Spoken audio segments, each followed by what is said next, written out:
Hello, everyone. Welcome back. It has been quite a bit of time. I'm honestly not even sure how much time it's been, but I can tell it's been more than little. And we are back for another great episode of laughs, of discussions, and deep dives. We are talking about the Hard Cannon Podcast. I'm your host, Epic Ray of Epic Ray Comedy, and I'm glad everyone here is tuned in and joined us for this great episode that we have for you all. And I am joined by my guest once again. Sparks, how you doing? Good to be here again. Super excited. And I'm ready to talk some video games, man.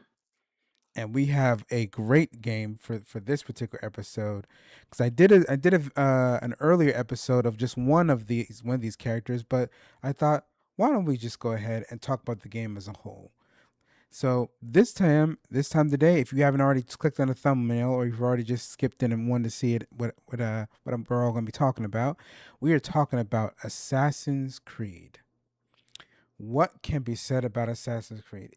To me, it is one of my top 10, possibly top 5 favorite games of all time. It is me being the big history nut that I am. It has gotten me to enjoy history on a huger scale. The motto for the entire franchise is history is our playground, and it literally is. From each game, from starting just in the Middle Ages to now, even going down to the Depression era, and with the newest game, Hex, going to the Holy Roman Empire times. It is truly a game full of wonders. Indeed, it is. I mean, I've been playing Assassin's Creed since launch. I remember the very first one.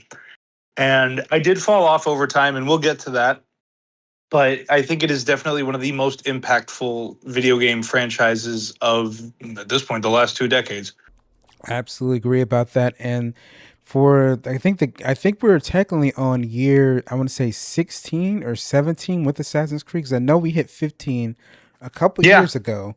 So we're getting close to that 20-year mark for Assassin's Creed, and I'm hoping they're going to do something, exceptional for 20 years of Assassin's Creed, because for a game to stay relevant, to still be producing games year after year, time after time, and still be relevant and known after a period of 20 years is very, very rare. A lot of franchises usually have that one game that keeps them around for the longest time, but Assassin's Creed has continued to push out games, whether they've been good, whether they've been bad. They can still continue to put out games for us for our enjoyment, and we are close to year 20, which is a milestone in and of itself. 20 years of Assassin's Creed.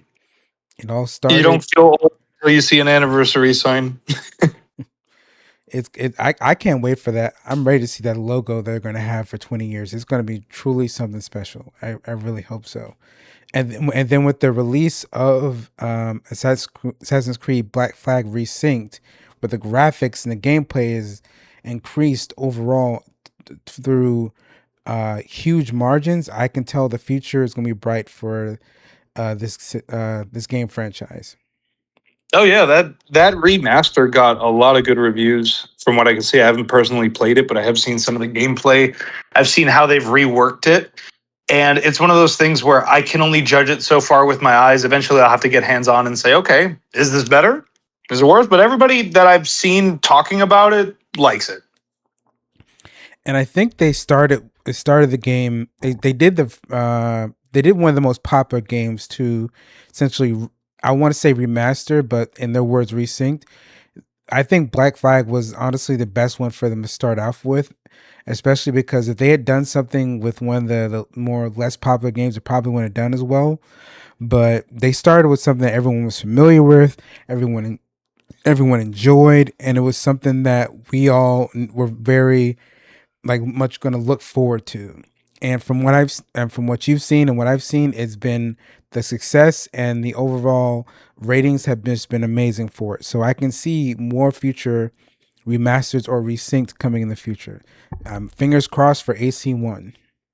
Yeah. I think at this point for remasters, they're going to see the success of this. And because it's corporate, they're going to go, oh my gosh, let's just remake a bunch of, why do we have to make new games?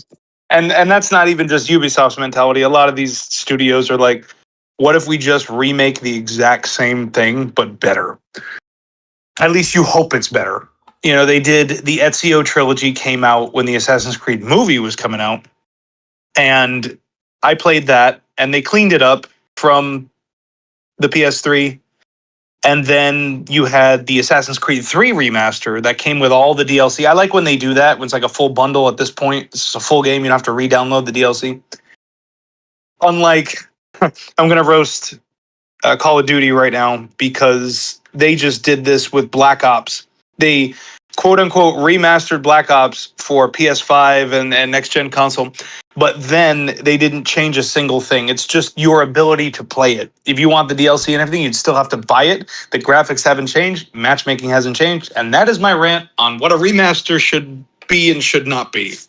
It was the remastered. Was that Black Ops 2? They did them all. They did Black Ops 1, 2, don't quote me on 3, but I know 1 and 2. They're just going for nostalgia, but Gotcha. without actually fixing anything. Because I remember 2 was like one of the longest standing like enjoyable of the Black Ops series. Like I still ask people to this day what their favorite Black Ops game, and a lot of them they either say Modern Warfare or they say Black Ops 2, like bar none. Yeah, we grew up with those games. That was a lot of fun memories. But moving on from them. So this franchise has a bunch of games. Some of them are mobile games, some of them are console games, some of them just came out on the PlayStation, the PSP. If you know what that is, give us a like and that lets me know how old you are, honestly. But I'm just gonna go over a few. I'm gonna go over the few of the games that they have on there. We got AC1, which follows Altair. AC2, Brotherhood and Revelations, which follows Ezio Auditore. AC3 with Connor, Liberation with Avaline, which honestly does not get talked about enough. But I'm hoping that Mm-mm. it will be spoken about soon. Uh, Yeah. we got Black Flag with which just got resynced. AC Rogue, AC Unity, Origins, Syndicate, Valhalla, Shadows, Chronicles, Odyssey, Mirage, and finally coming down to Hex. That is well over two. That is well over a dozen games right there over a period of almost 20 years, and to even still to this day, people are still playing it. And Oh, absolutely. what to you makes you think people? What brings people back to Assassin's Creed? Like in your opinion, what makes you come back to it? Well, I think it relates to a lot of different games where it's replayability is the big thing because I've played some games that were so much fun, but I would never replay them again because either the story didn't sell me enough or the gameplay wasn't as fun. So I was just like, I'm not, especially if it's like a 50 plus hour campaign that I'm going to have to devote hours of my life to.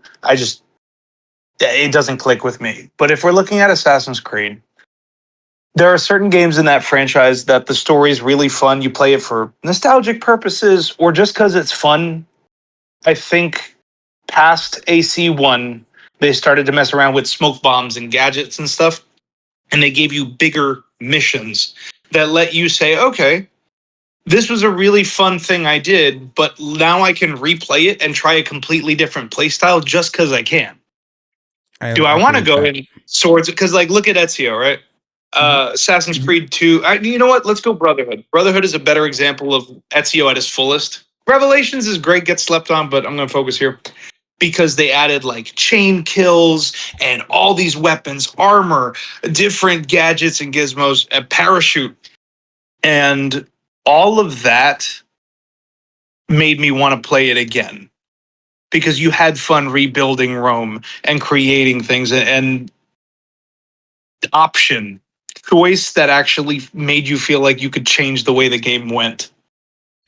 And I think in Revelations that is if honestly like with Revelations, that is the most equipped utility belt you will have throughout the franchise Oh because you yeah. not only have you have the hidden gun, the blade, the hook blade, you have the poison darts, the poison blade, and then you have tactical bombs.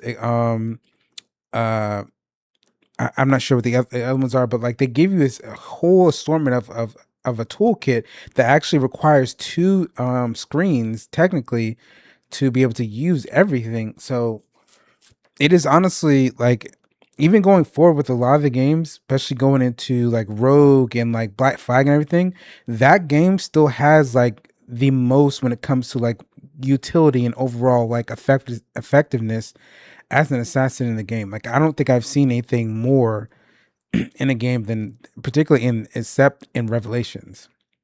I agree with you. I never played Odyssey. I watched somebody play it, and I never played Valhalla. Same, watched somebody play it. Same. It's a very different style of things, and I know later we'll get into the transition of Ubisoft games and how they've all switched around. But if we're talking like the full deployment of gadgets and gizmos and everything, that's what really sold me. Even Assassin's Creed 3. Because here's the thing, story could be great, but if the combat and the gameplay mechanics are not it, I'm not going to play it again. Or vice versa. I agree. I would rather play a game with great mechanics and everything, and I will settle for a semi decent story. The story doesn't have to be perfect, but if I can just have fun playing it, the game did what it was supposed to do. It got me to turn it on, and I'm just messing around. I agree with that. Like even like what is it? Like the Dragon Ball Z games, the story's the same Mhm. every single game. There's nothing new about it. But when the not the buttons, the fighting style and the graphics and everything else look amazing, or even just the combos and the fighting and like the possible what ifs, that will get me to play the game. Even though I know the story backwards and forwards, I know Goku's gonna fight Raditz. I know he's gonna fight Frieza. I know that he's gonna fight Cell. The story isn't changing. But if you give me some good gameplay or some great ways to fight my enemies or even some new transformations, I'm going to play it over and over again, you know? Yes, and I think no, that's exactly it. My go-to example before we jump too far from Assassin's Creed is Fallen Order. Great game, love the story of it, but if you ask me to go through the godforsaken planet that is Zepho one more time, Oh my gosh. no, I'm not going back. So it was worth it on a first playthrough, but playing that game a second time was a slog because the map and the traversal and and I at least like that Assassin's Creed does have. It's weird. How do I say this? A lot of options, but still simple. I Yes. think those early games peaked at Assassin's Creed Brotherhood because it had great mechanics, a wonderful story, a lot of customization, and you could literally train your own assassins while rebuilding Rome. And they all had names and they had different tasks that they had perfected the ideal Assassin's Creed game in Brotherhood. Fight me. One of the things I truly enjoy about the Assassin's Creed games is that they make it in certain areas in the games, and if you look hard, you can find them where you're able to progress but not progress. And I know that sounds confusing. So there's certain points in each game where you're able to either like was it grind, or you're able to like do like this side point where you're able to get a bunch of money pretty much. And like so I'm going to go over just a few of them. So with Ezio and like AC2, if you go through Florence and just start, just pickpocket a bunch of people, you won't get in trouble. Like your notoriety won't go up because notoriety isn't introduced into the game until after you put the robes on. So you can technically go through Florence and just pickpocket that place till you get like 20, 30 florins, and then by the time you get your robes, you're able to buy some more equipment. You're able to upgrade Monterey a lot more, and it gives you the chance of actually being able to step further into the game, even more. And what so and Brotherhood, I explained this to a buddy of mine who was actually going to be playing Brotherhood. I said one of the things you got to do when you go to Rome, what you do is, well, technically it's two things. When Monterey gets sacked, uh pickpocket, or what is it, loot every single body no matter how long it takes. loot Yep. all the bodies because you get to keep all of that money, and then before you go and meet like with Bartolomeo, La Volpe, and Claudia, do Volpe last and just go around and just start rebuilding Rome because I did not know this. the moment you get introduced to La Volpe, your notoriety goes up, which means you get pickpocket all of Rome with notoriety issues. Now, there's going to come a point where guards are going to start getting suspicious, but Naturally. there's a few people around that actually are carrying like 1,500 like reals in their pockets, but you got to find them, and you're able to just start pickpocketing people and start rebuilding Rome during that time. There's certain areas you can't go to, but if you just start slowly doing that over and over again, like you'll have like 2/3 of Rome rebuilt or in Assassin's Control before you even get to La Volpe, which is in the first like quarter of the game. So Oh, I learned a fun fact. I didn't know any of this. and then last point before we go on, I told another buddy of mine this for AC Black Flag. When you chase down, I forget the guy's name, Duncan Walpole. After you take him down, go back to the area that you did the leap of faith off, and there should be pigs around in that area. Take down and hunt as many pigs as possible, as many as you're able to like, consciously do, because like eventually you're just gonna start getting bored doing it. I take down about 50 pigs, and I do that because one, I get to you sell the hide off and you get money for that, but you also get to keep the bones. The bones are what you're going to use to craft for your blowpipe later. So you have 50 bones or 50 plus bones for your blowpipe that you're going to need later. And then you're able to sell off the pigskin, which means you're able to get better guns literally at the start of the game almost. So when you're traveling around Havana and you're still working for the Templars, you're using like level 3, 4 level guns because you got the money early. And you're also able to use that to upgrade your ship once you eventually get to it. Case in point, replayability. Every single time. Every single time. I think I'm on my third or fourth playthrough of Black Flag, I think. Exactly. And at that point, why have you played it so many times? Because it's fun. And it doesn't have to be more elaborate than that. And I think there is a such thing, and I'll wait until we get. I have so many points for later, but there is such a thing as giving the player so many things to do that it's not even fun. Yeah, I've noticed that quite a bit. And like Mhm. it's different when it's like with Skyrim, it's different because you're always going to some place different, or you're getting some like different type of weapon or something like that. It's different with Skyrim because like Skyrim is basically D&D but just live action. But when it's in a game that has a story already, Yep. it becomes like cumbersome. I could probably say. I agree with you. But moving forward, let's start with AC1 with my favorite assassin, Altair Ibn Lahad. The boy. What did you think of AC1 and Altair? All right, well, I'll tell you my first exposure to him. Back in the day, when you had to YouTube random trailers of things you'd never heard of in your life, my first exposure to Altair was a trailer that had a bunch of Templars in hoods at a table. And back then we didn't care about graphics. It was just fun, man. And Oh, they're I all know the one sitting you're there. talking. I know the trailer you're talking about. I love this Yep. trailer. And they're all like freaking out and panicking and they're all paranoid and they're like, this guy, he's and whatever, whatever, whatever. And then they're all panicking and they kind of tease what type of man Altair is.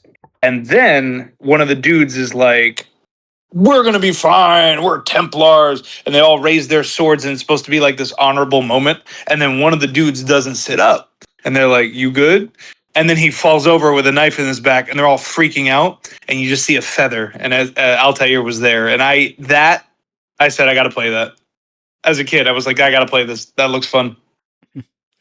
Because like the thing is, he he's talked about in awe as like they're extremely worried. You haven't even seen this dude in person yet, and there's like a literally like it's maybe like a quarter of a second where the Templars are talking in that commercial, and you see Altair's shadow go past in like a glass of wine, and they're just like arguing with each other, not realizing Yep. he's in this room, and he's so quiet and he's so deadly that he literally takes out a guy without them even noticing.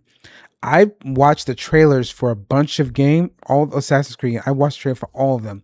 None of them have gotten even close to that level of stealth and that level of skill to what this guy has. I've watched every single trailer. I've seen all of the gameplay. I've watched them all do stealth. No one even touches him when it comes to stealth. It's true.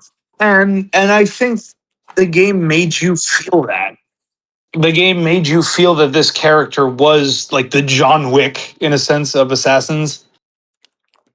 And that really sold. Okay, so I'll give you an example. Assassin's Creed 1. Is the gameplay amazing? Not really. It's a little janky. The cinematic, that was the start of all the cinematic cutscenes. They start up and everybody's like thinking that's what the game is like, but obviously it's not. It's a product of the time. It came out in the early 2000s. And the story was unique. And I remember when they were going over the trailer, like gameplay, the developer said, anything that looks like a ledge, you're going to be able to climb and you can freestyle parkour. See, that's the kicker right there. They pioneered that stuff. That's what made it stand out. The gameplay, again, is not all that crazy. Think about it. It's just you get surrounded by a bunch of people, then one attacks you at a time. You take them out with a cool takedown. But because they were the first to get on that, how many games followed them and did the exact same thing? Suddenly, every game was climbing. Every adventure game had, you got to climb these ledges, you got to parkour here. Everybody knows parkour. Then it was all these games doing the same thing with the, you're surrounded by people and you get killed by one and you have to one by one. Assassin's Creed 1 is the catalyst for that entire wave of new games. End quote. I believe I honestly same way because like there's even in some games they're not called air assassinations, but I'm pretty sure like the inspiration came from Assassin's Creed where they're jumping Takedowns. down and taking someone down from an air. Like I've seen some Spider-Man games that are very heavily influenced by Assassin's Creed where I've seen some takedowns. I'm like that looks familiar. Like I know you're playing it off, but that looks extremely familiar. So Yeah, and they revitalized the whole concept. Stealth games, all of it.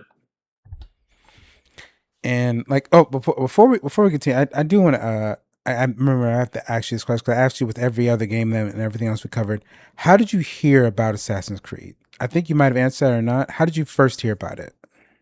It was with that first trailer, that trailer with the hooded Templars and the guy getting killed, and I just remember thinking that was really cool. And Assassin's Creed also made hoods really cool.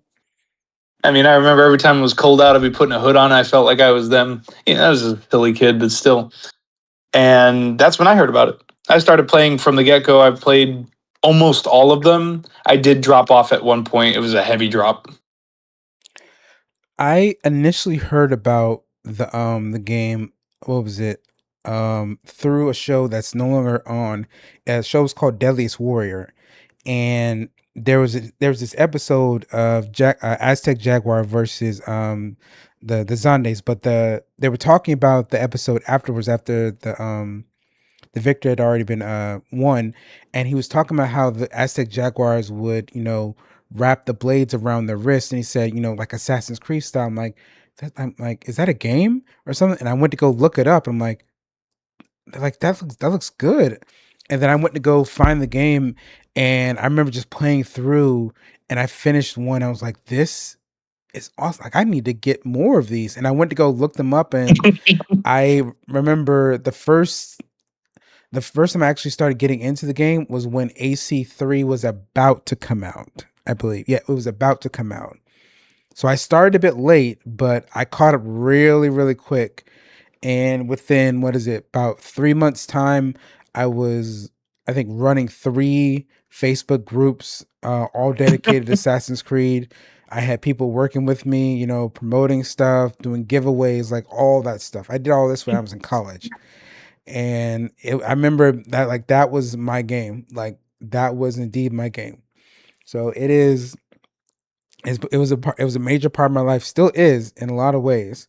So I'm very thankful to the creators for making this game, which I'm going to actually mention the names, by the way. Uh, Patrice, I'm going to butcher these names. Delassie, Nice. Delassie, I think it is. He's the one who passed away, I believe, this year. Jade Raymond and Corey May. These were all the creators, designers, and gameplay experts for the game that initially brought the game to its fruition. So shout out to all of them for giving us this amazing franchise. Yeah, they were amazing, and their early efforts to create a lasting franchise. Here's the thing, and we have to acknowledge this. This isn't just an Assassin's Creed issue. This is an issue with literally anything that gets too big for itself. The beginning, it's great. Then it gets milked to high hell. Mm-hmm. And what you're left with is just the name. It's the brand. It's not what those games used to be. Now, disclaimer, if you like the newer games, that's awesome. I'm not critiquing you for that. I'm just saying I felt we lost the plot. And people have said like Assassin's Creed wasn't supposed to go past three, either three or after one of the revelations or something. It was going to be a shorter story, but then whoever was behind that left the studio and they kept it going. So, with in all honesty, I somewhat want to believe that, but Mhm. I there's a part of me that doesn't, because the amount of content they gave us between AC1 and all the way to AC Revelation, especially the historical figures, which we'll get into later, about how many of them were influenced by the Templars and the Assassins. Like they had I got an assortment of games ready to be, worked on and essentially, brought to the public. So I want to believe they wanted to stop at three, but something tells me they had ideas for games that would have lasted as we're in right now, up to 20 years, honestly. And I'm pretty sure there's more years, even more to come. But the thing is, and I think I spoke about this with some members from my old group, is that they have to be extremely careful around certain time periods. And I say that because there's certain time periods that there are some people that are still alive that remember certain things, or there is a lot of controversy in talking about those particular subjects because it's a very some I'm not going to say taboo, because like nothing should be taboo when it comes to being talked about, but like Mhm. it's going to sometimes the subject may rub people a different way. That's probably the reason why they have not covered the Civil War era, because some of the people that were in the Civil War era are still alive, and we have that's probably one of the things we have the most documentation about in this country is the Civil War. So like if they end up doing the game, like they have to speak on like really sensitive toes when it comes to putting this game out, because again, the family members or the people who fought in those wars are still alive, and some of them will take what's said in the games quite personally, and they have to be extremely careful with the content they put out, which is probably why they haven't done the Civil War, even though people have been asking for a Civil War game for like the longest time. And that's probably why they haven't done like World War I or World War II, because again, a lot of the veterans are still alive, and to do this story, they have to do it somewhat walking on thin ice a little bit. But if the story is good and you're telling it in a way that will help bring across what was the meaning of this time period, then honestly the game should be fine. That's my opinion though. Yeah, and I think no matter what, it reminds me of the opening statement. And I don't know if they still do it in the newer ones, but the old games they used to say like this game was created by a multicultural team of different beliefs and such. And I always liked that. I always liked that it just showed you that everyone working on this game were all of different cultures and races and diversities, and we're just telling a story about history. And that stuck with me. That intro that Ubisoft used to do. I remember that. Yeah. Yeah. And I think I know a lot of people want a different Assassin's Creed. People want World War II. People want Civil War. Um, the Mafia. I heard of that one, but it's hard. It's hard because you don't want to lose the plot, and then you don't want to be just like what other games are. Like, if we do World War II, how do we keep this from being Call of Duty? If we do the Mafia, how do we keep this from being Mafia? There's a literal game of Mafia. Like, there's a whole series. It's hard. It's hard. The game industry. That's why I think with this new one, this Hex one they're doing, that Holy Roman Empire, that they're doing stuff that's a little more unique in the market. I think, and everybody called them out for this when they did what was the Japanese one, Shadows. Yeah. Shadows. That was the one. Yeah. When they made Assassin's Creed Shadows, a lot of people gave them crap for it because for years, and I was part of this gang, not the ones giving crap, but the one that for years we were saying we want one that takes place in like feudal Japan. And a lot of people were on that for like we're talking way back when Assassin's Creed 3 was coming out. And they waited too long. I think they missed the mark. And then Ghost of Tsushima came out and was critically acclaimed. And then people were only ever going to compare any Assassin's Creed game they made with Japan to Ghost of Tsushima. Ghost of Tsushima, honestly, is what people wanted for Shadows. That's what they were expecting with Shadows. Yes, it was too late. It was too late. And like again, it happens sometimes where as you put it plainly, like we missed the mark, or it gets to a point like we did just a little bit too late. But there's again, there's no shortage of stories in history. There's no shortage of places where we can go, time periods that we can explore. There are a bunch of historical figures that still have yet to have their story untold and everything like that. Like even going in with Origins, Caesar is only in the latter part of the game.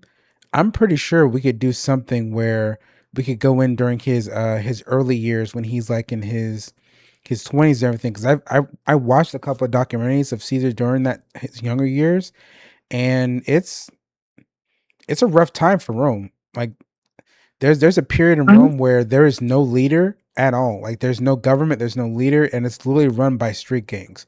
That honestly could be a game in and of itself. It really could. Yes.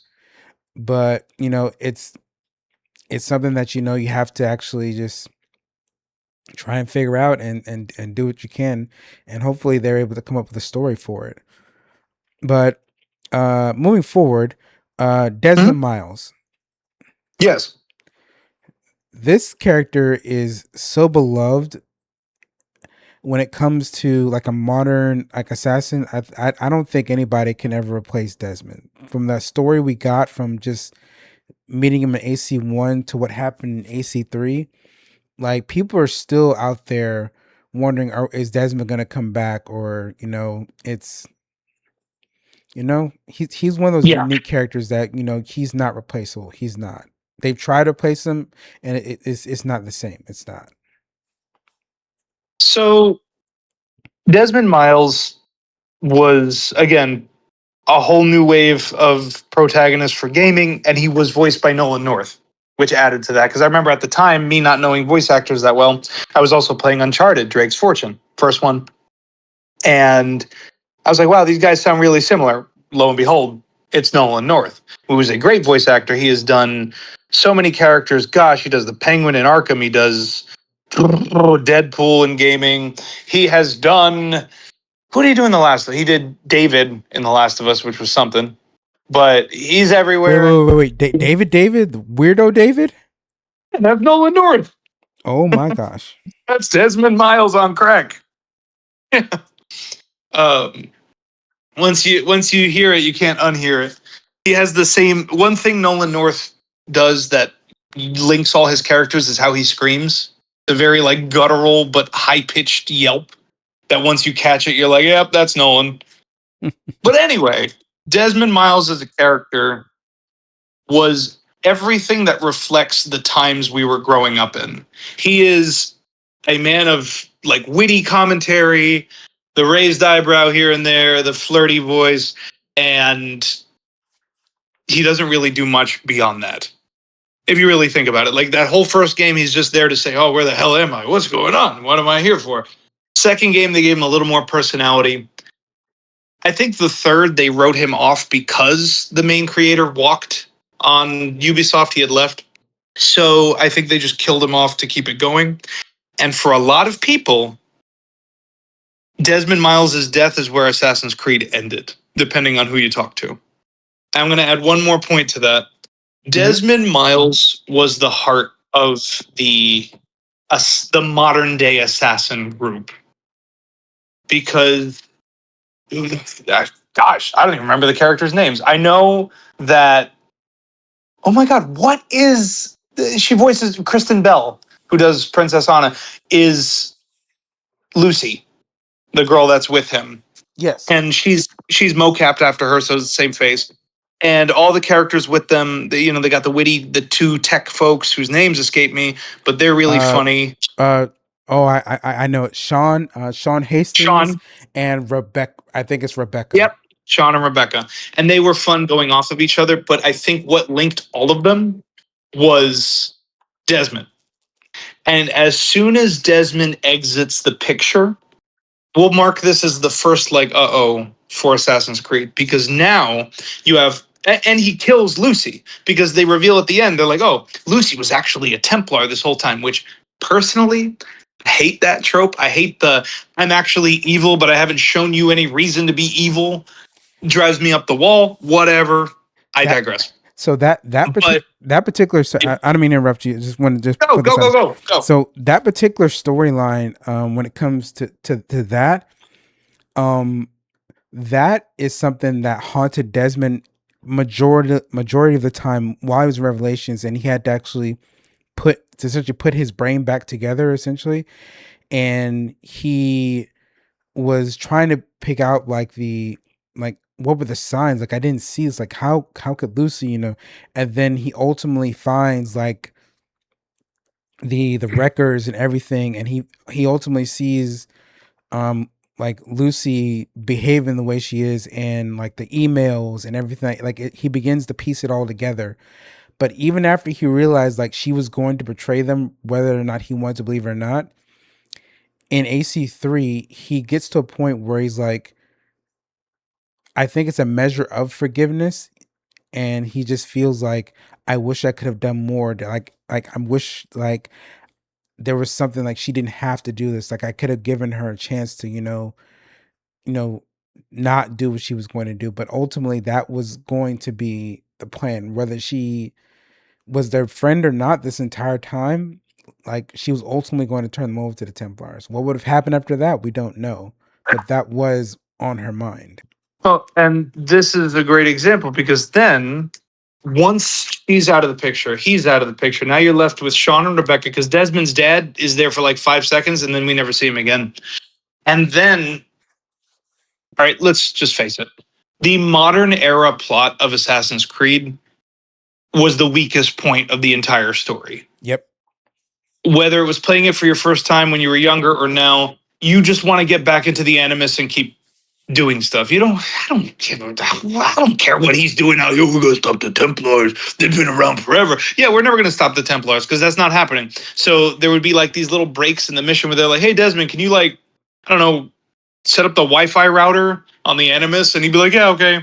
And he'd go like running and grabbing cords and stuff. I was half expecting to get out of the Animus, and Sean would be like, "Hey, Desmond, we had an Uber Eats. Can you go get my McFlurry?" And be like, "Yeah, sure." And you're using parkour to get there. That's how it felt. That's how it felt. And so now you remove Desmond, and the rest of it, why are we even in the modern era anymore? They changed it. So in Assassin's Creed 4, not Ubisoft, what's the company? Abstergo is rebranding itself like a freaking influencer who got canceled. And they're trying to be a gaming industry now that lets you see into games. And then they like pepper Rebecca in there. And then with each passing game, the modern story just kind of withers away because they don't even have the full, what are we doing? Um, And that's what I have to say about that. And it's just it falls apart with each passing game. And like, like you, and you can correct me on this.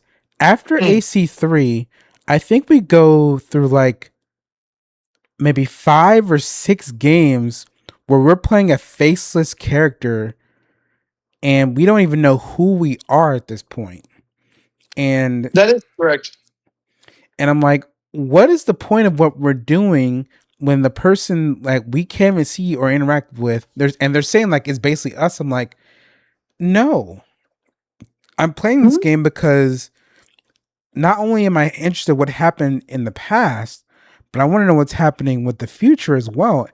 And if all I'm doing is walking around the areas and hacking things with my tablet, which is basically modern day assassins, what they're doing, then just keep us in the past the entire time. Like, don't even bother bringing us to the future.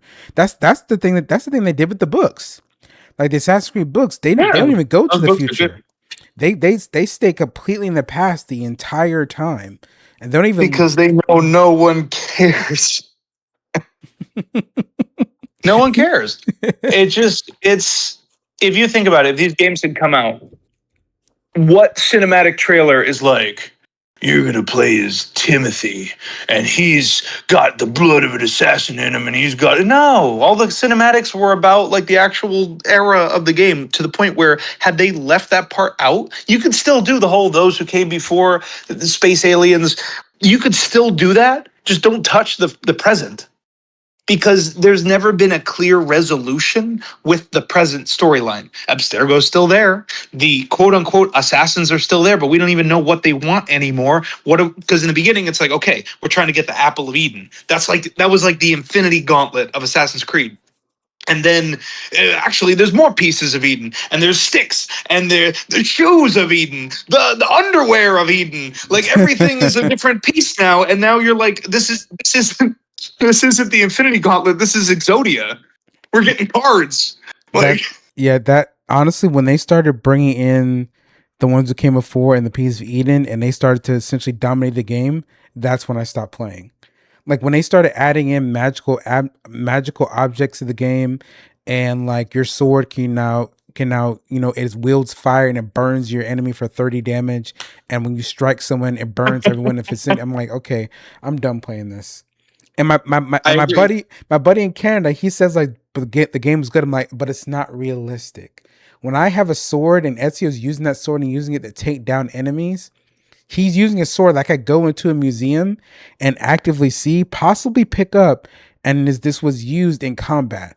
I don't remember any sword in history where it was blazing on fire, and when I used it to strike an enemy, it hit 5 other people. And this is where I agree with you. And the perspective I have is all right. So let's talk about when Assassin's Creed switched. Yeah, when things got switched up. Yeah, To me, I never played Assassin's Creed Syndicate. That's the London one. Yeah. I played Unity, and I was a Unity defender from day one, because I remember Unity got crapped on because it released, it was rushed, it was a broken game. But if you play Unity now in its fullest form, it's a great game with a good story. The best thing they ever added to the Assassin's Creed franchise is automatic dropping from like a ledge. Like you just hold circle and he would do his own little parkour thing, so you didn't have to go one by one by one. The biggest crowds they've had, the biggest map, but still contained. It's just Paris. And it was good. I liked Arno. I liked that story. I just think after that we start to fall apart. Enter Assassin's Creed Origins. Bayek. Really cool assassin. I just felt like now we're starting to lose it because they changed everything, and they made a big deal about it. They said we're not gonna do this linear storyline. It's gonna be an RPG kind of style game. Massive Ray open world that you have to. It's so big that we have like autopilot for your horse, so you can set it to just run and I don't know, go grab pretzels or something. And now we're getting too big, because here's the thing, you offer all of this space and all of these territories to go to, but there's nothing new in any of these places. I just traveled miles and miles and miles to go ask this guy who I should kill, and that was about it. And then, and this is going to tie back into what you were saying about weapons, Odyssey. Odyssey, I think, works as a great game had it not been Assassin's Creed. Just call it whatever. And I know that they did that for brand so they could sell more games because it's the next Assassin's Creed. But there is nothing assassin about that game. Is it a great like Greek mythology game of being a warrior and doing all this cool shit? Absolutely. I just don't think it's an Assassin's Creed game. And it hurts the story that was established from the beginning. Because here's the thing, right? I'm fine with magical weapons and swords and stuff, but it's got to be established from day one that that's a thing. You've got to explain to me that that's a thing. So if Ezio Auditore was running around with like laser swords and all that, and we have to believe that, sure, because that's already in the canon, that's what we're doing. Correct. But as far as I am concerned, you have sold these games as pieces of history, obviously fiction, we're not stupid, with hints of like mystical elements. So like, the Apple of Eden, for an example. But that was like it. It's there's specific items from those who came before, and we're out to get them or whatever. But the rest of the world is grounded in a reality that would make this somewhat believable. Need it to be believable. I don't need to see Ezio using the restroom the way they used in Florence, but story wise. And now fast forward, we've lost it because now I am either Cassandra or the other guy whose name escapes me. I'm fighting the Minotaur. I have crazy weapons. I have the gods are real. They've established, and I know. So don't come at me that the gods also double as those who came before. But still, my point. Yeah, we lost the plot, and there is such a thing as open worlds being so big they're actually boring. End quote. I agree with that 100%. And that's honestly one of the reasons I did not pick it up, because the game itself, it didn't feel like Assassin's Creed. Like, and there's people who've been online that I've watched and they reviewed the games and it's like it's the only thing Assassin's Creed about Assassin's Creed Odyssey is the title. Yes. Yes. And like the thing is they had the option of just just putting the groundwork for the assassins and the Templars, because we know that throughout history they were not always called assassins and Templars, but they could have laid the groundwork there to everything. They could have used some historical figures. Like, I know they used Leonidas and everything, but there are a bunch of other people they could have done, or different time periods up to this point that they honestly could have used, but they did the game the way they wanted to, and they felt there was just the best way the story it could come out. It's just when they started adding in things that did not need to be. It's the same thing you were talking about, the magic weapons. I expect magical weapons in Skyrim because why? It's a D&D based game. I expect my Yes. sword, when I strike my sword, someone to be on fire in the game, because that's what I expect in Skyrim. I don't expect me with a mace to hit somebody and they take 52 poison damage when it's just a bat. See, So this is also the change with Ubisoft and with Assassin's Creed because I'm going to go into multiple branches here. Are you cool with that? yeah, go ahead. Cool. All right. So first of all, I want to add one more thing that changed in the gameplay. So all the Assassin's Creeds have great combat. Sure. Ride with me on this. Mm-hmm. I'm going to use Assassin's Creed 1, the Ezio trilogy, 3, everything Unity and before as an example. The combat is great, but depending on where you are and what your mission is, you are supposed to use stealth. That's the whole point. Correct. And when you don't use stealth, the game punishes you, as it should. Heavily You sometimes. know, Assassin's Creed Brotherhood had a very specific enemy that scared the hell out of me as a kid. The Papal Guards. They were these big, massive The armored paper guards. guys, Yeah, yeah. and you were encouraged to either get away from them or use stealth to take them down because fighting them heads on was a freaking nightmare. They weren't like the brutes with the axes. These guys had like extra armor. They could dodge things. They could counter things. It was scary. That was the whole. But the point was, hey, player, get creative. Hide from these guys. Use poison darts. Use whatever. Make them use the terrain to your advantage. Push them in the water because nobody can swim in those games except you. But that's beside the point. Um, and then Assassin's Creed Unity, they started to change it a bit because people started to get bored. They said, okay, so every time I get surrounded by a bunch of people, all I have to do is hit one button and I counter them. I get that. I will accept that criticism. So Unity changes it up a bit. They make you have to dodge. Enemies have different health limits.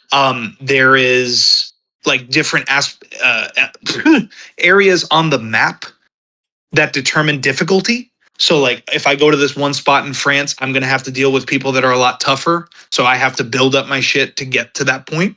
Yep. But now let's compare it to Odyssey. Odyssey encourages no stealth. They want you to just fight.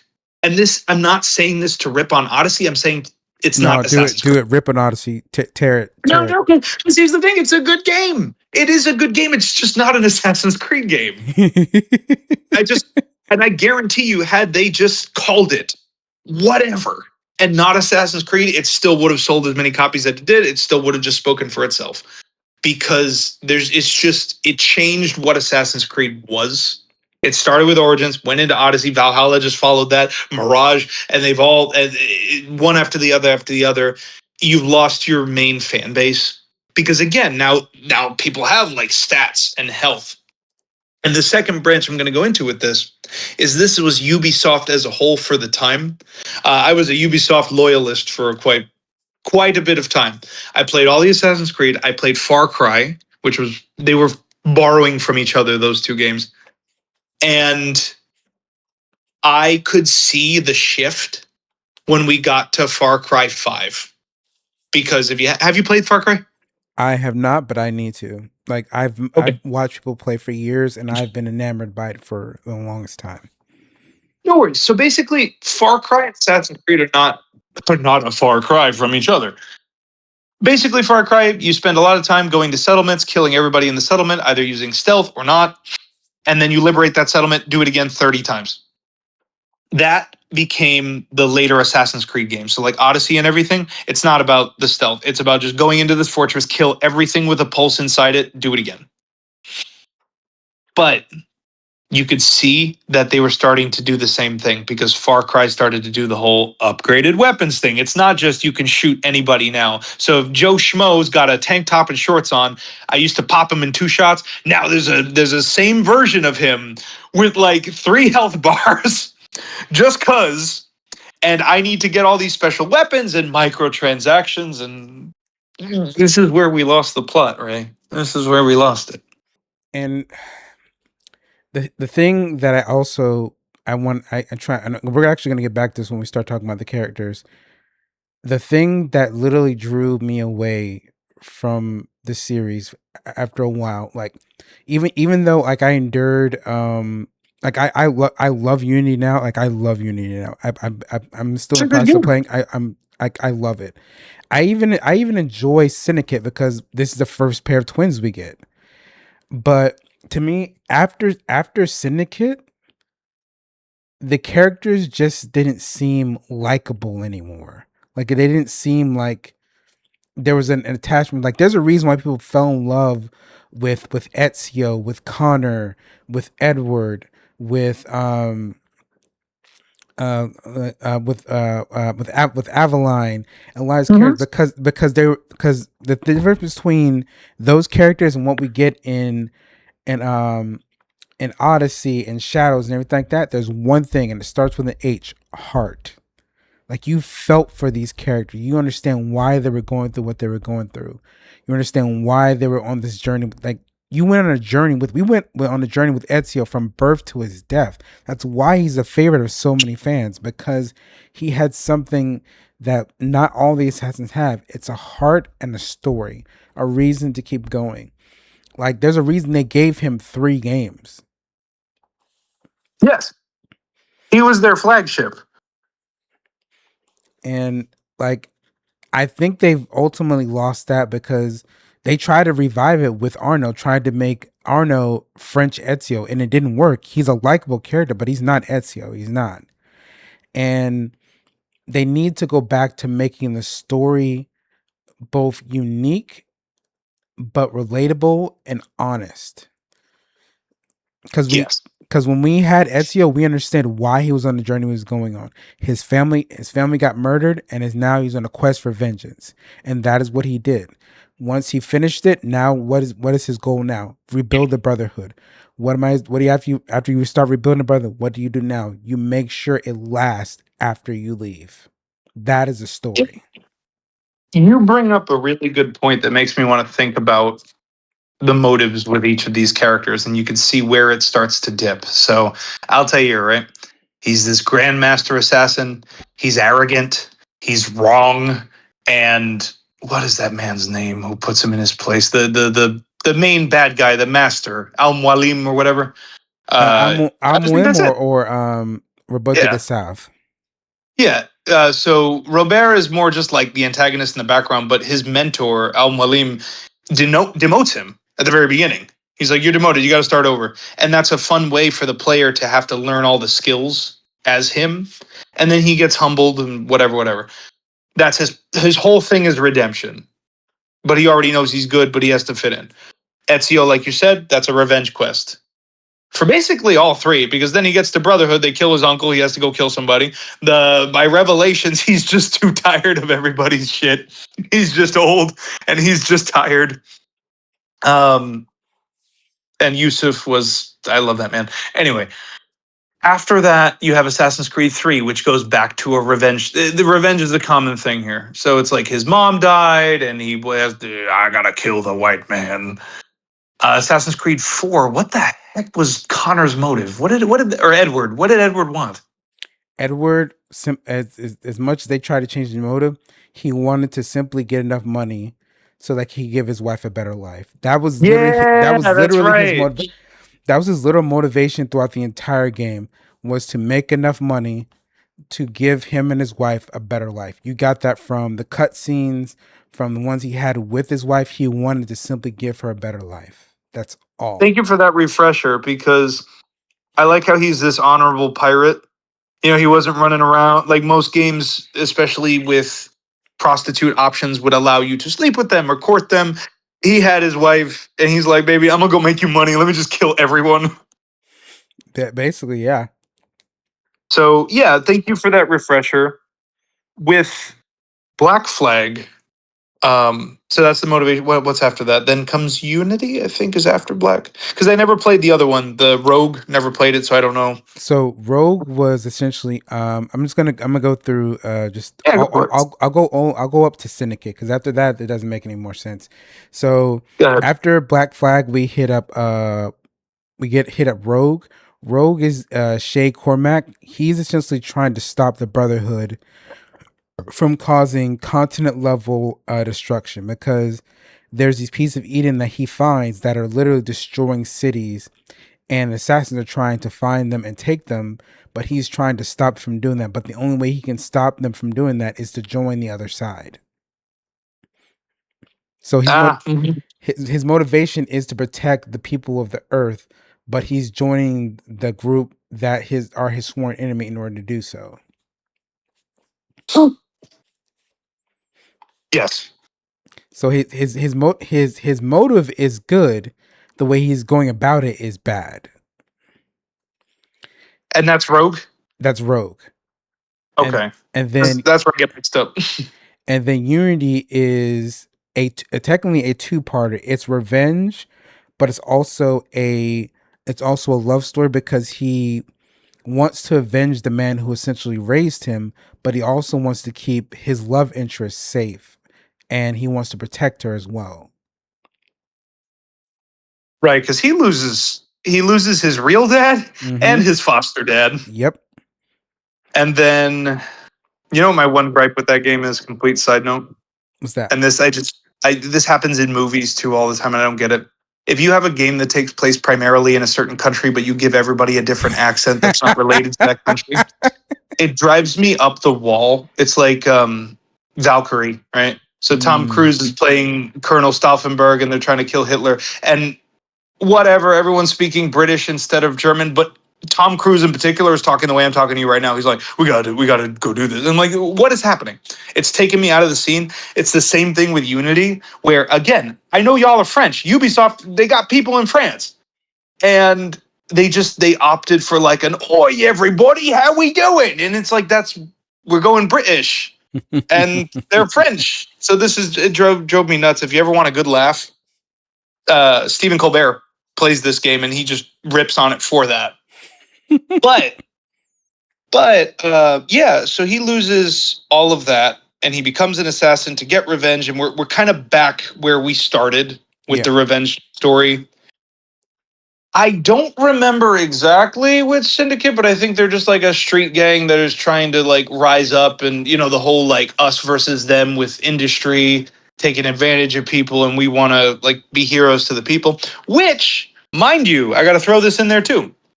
That's what Assassin's Creed was always about, being heroes to the people. We work in the dark to serve the light. That's our whole motto, because we have to do shitty things to protect good people. A lot of people think like, oh, they were assassins, so they just like murdered the bad people. No, I mean they were bad people murdering folks. No, they were like Robin Hood types. Is how assassins were sold in the games. That Like we that kill that I do people, agree with, we kill and bad people. that honestly, they could have made um a Robin Hood s character right after or before Altair or something like that. Like, Yeah. but they ultimately never, like, he could have been. They could have had a Robin Hood character who could have been like that fine line between, like, like the assassin's calling and the, like, the Templar calling almost, but like, there's things in the middle. But there's one other part of Syndicate. The motivation is to clear out the Templars from London, but the twins are operating on essentially their father's knowledge, because their father was essentially trying to find out how he could liberate London, and he put the he gave them essentially the foundation of how and who was controlling what, and like, if you take care of these people, then this will liberate this and that. Like, he gave them that, but it essentially, he was never able to do it because he couldn't get the Brotherhood's backing in order to do that, because the Templars were too powerful in London. Okay. So it does further the whole anti-establishment Yeah, fighting for the little guy thing, and I think that's another thing that got lost in those newer games, where obviously still fighting for like truth or justice or whatever, but it just, I don't know, felt grounded. That's where I think a bigger open world isn't always an answer. right. So Yeah. so let's go over the two main factions of the games.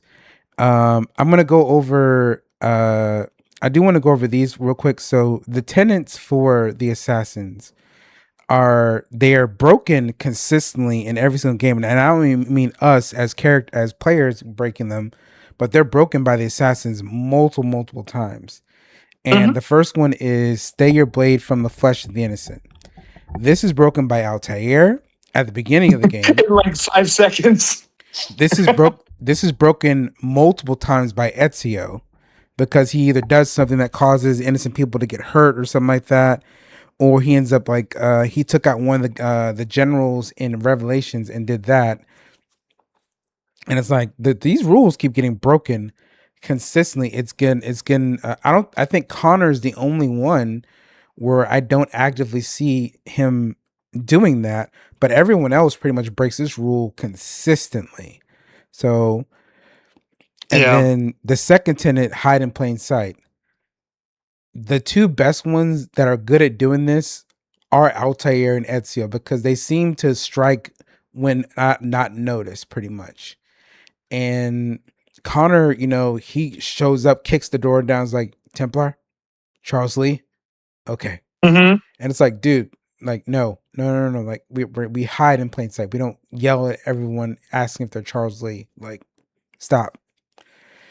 And even so on and so forth. I remember that. Like the hiding in plain sight thing is such a big thing for me, because it basically means like you're able to blend into your surroundings almost chameleon like, And that's what I liked about Unity is like they went back to that. Like you were hiding in plain sight, whether you're floating in a crowd or you're stalking someone in like a cathedral or something like that. They made stealth not an option but a requirement. So I do enjoy that. Yes. And then the rule that is broken in every single game, doesn't matter the assassin, never compromise the brotherhood. Every single character has compromised the brotherhood in every single game in some way. So Well, they don't even do their best to hide, just saying. Their organization. I mean, you like we can't seem to find this guy. Look for the guy in white robes with a hood on. Hmm. I'm pretty sure you'll find him. Yeah, that's what was even funnier in the first game when you like try to blend in with the priests, but you got a whole ass sword on your belt. Bingo. But whatever, we overlooked it because again, it was fun, and it is fun when you bring that up of how many tenets they had that they didn't even follow themselves. I think the modern element worked for that. Where like if you killed somebody, I mean we all did it. Anyone listening to this, if you didn't do it, you're lying. Where you killed a civilian because you just want to see what you could do, you'd be like, oh, I'm gonna freaking stab this guy because I can, and it would say like desynchronized because Ezio didn't kill civilians. Bingo. You know, That same with Connor in Assassin's Creed 3. They took an extra step there where if he kills an animal but he doesn't skin it, you could get desynchronized because as a Native American, he would use that. He would use the animal that he killed. He wouldn't kill just cause. bingo. Like they I think they're pretty much going into like the vibe of like when it comes to Native Americans, they don't waste a thing. They use everything in the animal, down to the bones, the hearts, the lungs. Like Mhm. they use it in every single way. So to walk away from it is basically a cardinal sin to them anyway.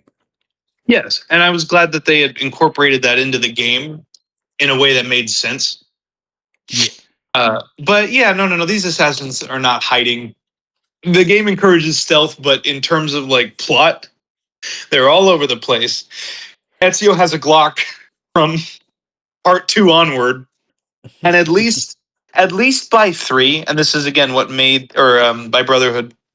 It's so easy to call Assassin's Creed Brotherhood Part Three sometimes. So what made that so scary with the papal guards is they also had little guns on them, so they could pull out their pistols, and they were terrifying.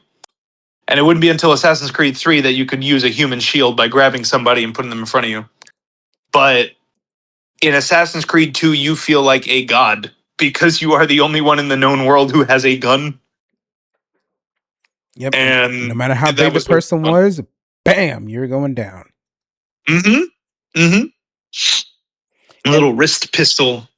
and despite how it looks in the game, the bullets that Ezio were using weren't just like these small little BB sized pebbles. Like, no, these were like if you were to hold up your thumb like and cut just the tip of it off. Now, I'm telling you not to do that, but like the top portion of your thumb, that is basically the bullet size that he's firing around this area. Like these were like almost jawbreaker size. I want to say fully jawbreaker size, but they are almost marble sized uh rounds going through the air. So it does not surprise me that these things are bringing people down in one hit.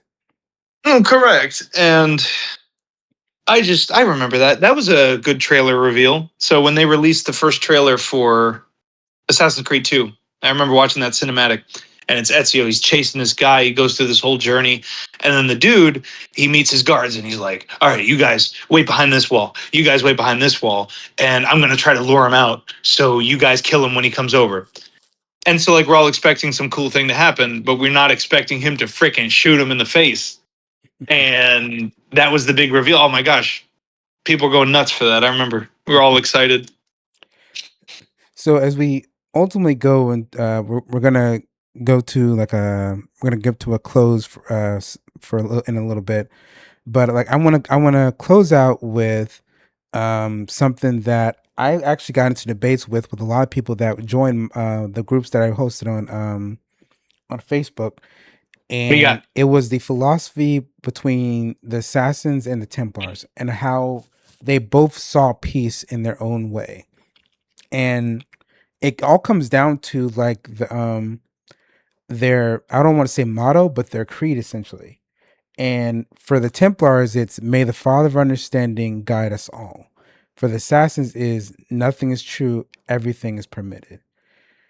When Ezio explains what the creed actually means in Revelations, it is such a profound it's such a profound saying that like it's not just something you can just tattoo on yourself and like it was just Yeah. this from Assassin's Creed. Like no, like listen to the philosophy of what he's actively saying, and you can truly understand why the assassins follow this creed for have followed this creed for so long. The foundations of society are crap. I gotta trying to get the words for it. The foundations of society are fragile, and we must be the shepherds of our own civilization. He's basically saying like there's no empire, no peoples, like does not matter who shows up. Your empire will not last forever. The things that are of today, they're not guaranteed to be here tomorrow. The future is fragile, so we must be able to help steward the people of not only this time but those of the future to a good direction of where we can have peace and freedom for all. To say that everything's permitted is to say that we are the architects of our actions, and we must be Yes. responsible for those actions, whether they're good or bad. And actually, and when I read about this and I heard about this, I took a little bit of a biblical leaning into it as well. Is that no matter how much good you do in this world, there is somebody that's going to see you as a bad person, or you're going to be seen by the enemy as somebody. Yeah. And I took that very much to heart. Like you could be the greatest humanitarian, the greatest donator, donating billions of dollars to charities, help find this vaccine that cures all diseases and everything like that. There is somebody that's not going to like you or that's going to point you as the enemy, and that is ultimately like that is the consequences of your actions. You may want to do as much good as you can in the world, but there are going to be people that aren't going to like you, that are going to dislike you no matter what you are, no matter what your philosophy, what you think, your age, your sex, your identification does not matter. There are people that are not going to like you, but that is should not stop you from doing the right thing or making the right actions, but just because someone is not going to like what you have to say. Well, and I do think that that is the cusp of just human existence at this point because I mean, if everybody likes you, you're doing something wrong. If a friend to everybody's a friend to nobody. Yeah, I actually I Um, like that saying. That's really, yeah. and then if we're looking at like Assassins versus Templars, I think a great example, even if for someone who hasn't played the games, is Star Wars because this is just the Galactic Empire and the Rebel Alliance. That's exactly what this is in terms of method and belief. Because obviously, look, the Galactic Empire doesn't think it's wrong. They think that they're maintaining order in the galaxy because everything fell apart during the Clone Wars. And the Rebel Alliance is all like, well, we want freedom. And that's how you know you've made like a really cool story is when both sides you're like, I see why you're doing it, but you're kind of wrong. Because now, jumping back to Assassin's Creed, you have the Templars who are like, well, we've got a lot of wealth and organization, so we're going to make these institutions that everyone has to listen. People want to be ruled, people don't want freedom, and they wouldn't know what to do with freedom. It'd be chaos, and that's their whole selling point. But with all that wealth and organization, obviously comes corruption because half the people you kill from the Templars are corrupt murderers and lunatics. But then from the assassin side, they're all like, well, everybody should have freedom of choice, sure, and everything should be free and freedom, freedom, freedom, this and anarchy, this. Because this, if you think about it, if the assassins got everything they wanted, this would just be anarchy, Yep. and there would be no type of government. Gosh, it's a compelling argument when you think about it for both. Because you see why the Templars are trying to stop them, because the Templars think the assassins are trying to like ruin society, and the assassins think the Templars are corrupting society. But if you think about it, if either was to 100% get what they wanted, it would be bad for both. Yep.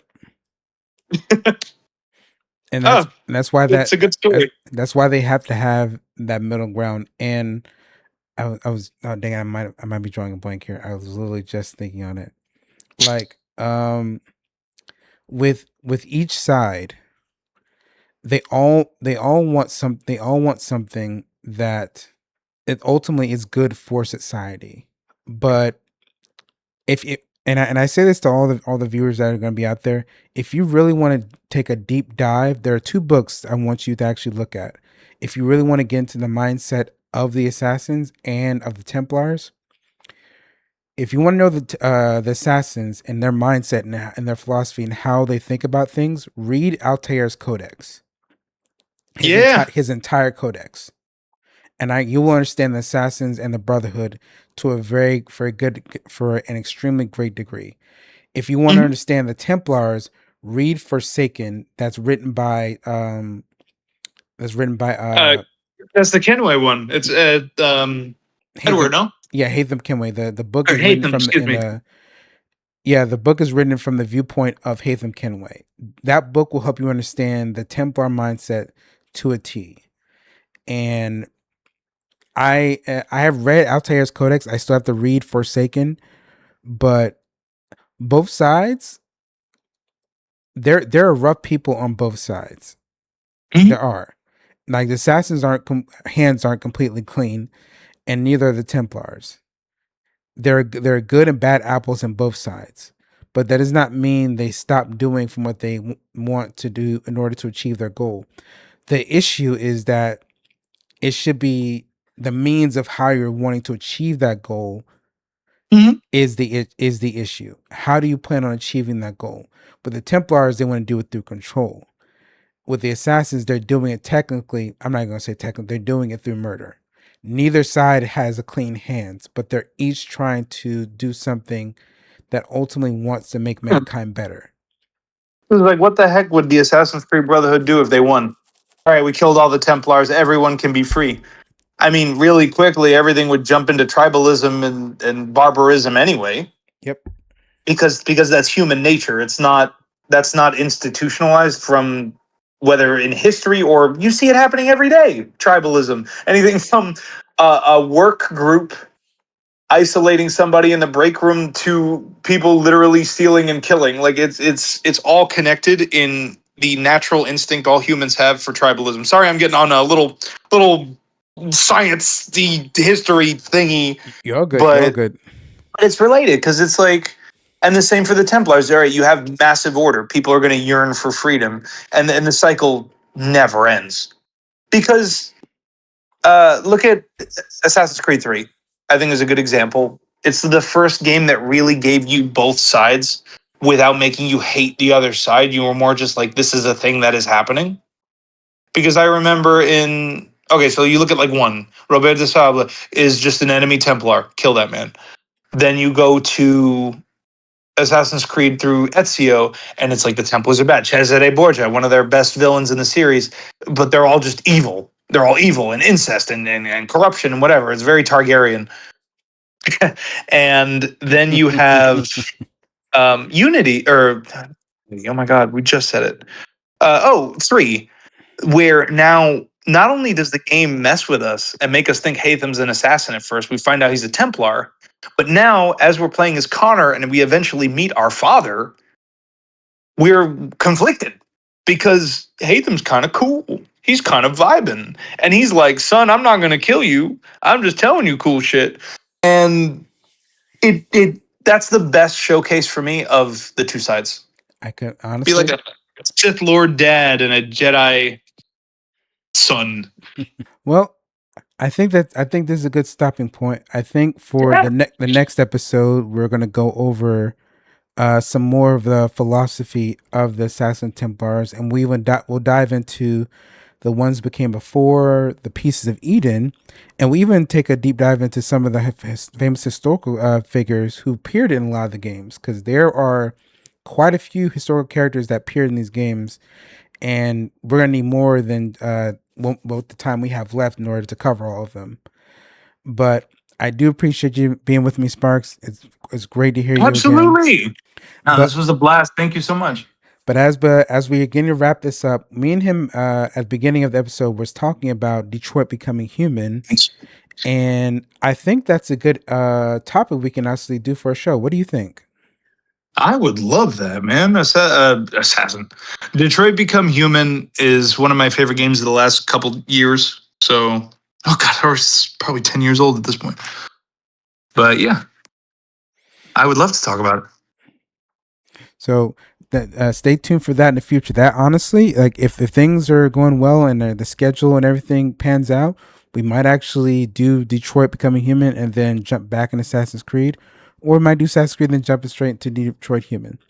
But we do have more episodes coming away. We're going to be covering Kingdom Hearts in the future. We'll be going over Jurassic Park. There is many more topics for us to go over, but just give us a little time. Give some time to get our schedules right, and get everything back to a steady pace.